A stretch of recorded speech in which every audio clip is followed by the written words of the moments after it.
थाद'नाय गैयै जुब जुब अखा हानायजों दैबाना जानाय थासारिखौ लानानै दुलाराय बर' फरायसा आफादा गोख्रों थांखि लादों। थांनाय साननैसो सिगांनिफ्रायनो थाद'नाय गैयै जुब जुब अखा हानायजों सारा आसामावनो दैबाना जानानै दाब दाब जायगाफोराव गोबां सरासनस्रा सुबुंफोरा गाज्रि रोखोमैनो भुगिनानै दं। बेखौनो नोजोर बोनानै एबसुआ भुगिनांनाय सुबुंफोरखौ रैखाथि होनो हानाय बादि भारत सरकारखौ पिएम रिलिफ फान्डनि गेजेरजों थाबैनो 20,000 कौटि रां आसाम रायजोआव सेंसन खालामना हरनो थाखाय प्रेस बिबुंथिनि गेजेरजों खावलायहरदों। जेराव बे राङा आसामनि दाब दाब जायगाफोराव दैबानाजों खहा जानाय गोबां सुबुंफोरनि न' बां लामा दालांफोरखौ फाहामफिननायाव खामानि होगोन। आरोबाव भुटान आरो अरुणाचल प्रदेशनिफ्राय दै हगारनायनि जाउनाव भुगिनांनाय सुबुंफोरखौ रैखाथि होनो हानाय बादियै आफां आसामनि बिटिआर ओनसोलाव जरखायै थाबैनो रैखाथि हान्जा आरो रिलिफ मुवा दैथायहरनो मिरु सरकारखौ खावलायबावो।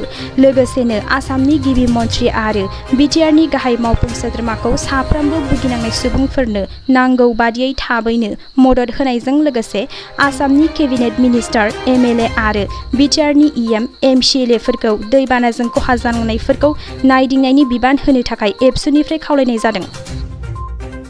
मोनसे गोजोनथाव खौरां दा रिलेटिभ पाब्लिक स्कुला फरायसाफोरनो मोनसे मोजां सुबिदा लानानै फैदों। बावैसो मेट्रिक आनजादाव उथ्रिसारनो हानाय फरायसाफोरा थाखो 10आव मुं थिसननो गोनो गोथो जानानै दंब्ला नोंथांमोननिसिम मोनसे गोजोनथाव खौरां दा रिलेटिभ पाब्लिक स्कुला नोंथांमोननो मोजां सुबिदा लानानै फैदों। मुंबो थिसननो हागोन आरो स्कलारशिपबो मोनफुंनो हागोन। नाथाय बेनि थाखाय नोंथांमोना मोनसे आनजाद होग्रोनो नांगोन आरो बे आनजादखौ फैगौ 19 जुन रबिबार खालि खुंफुंनाय जागोन। बेसेन होआलासेनो फरायसाफोरा आनजादखौ होनो हागोन। आनजादा फुंनि 11 बाजिनिफ्राय सानजौफुनि 1 रिंगासिम खुंफुंजागोन। आनजादखौ फरायसालिनि केम्पासावनो खुंफुंनाय जागोन।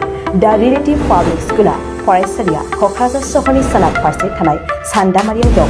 गोबांथार मिन्थिनो थाखाय नोंथांमोनहा 9435293000 नङाब्ला 9678129337 जानबुं अनजिमायाव खौरां लाहरनो हागोन।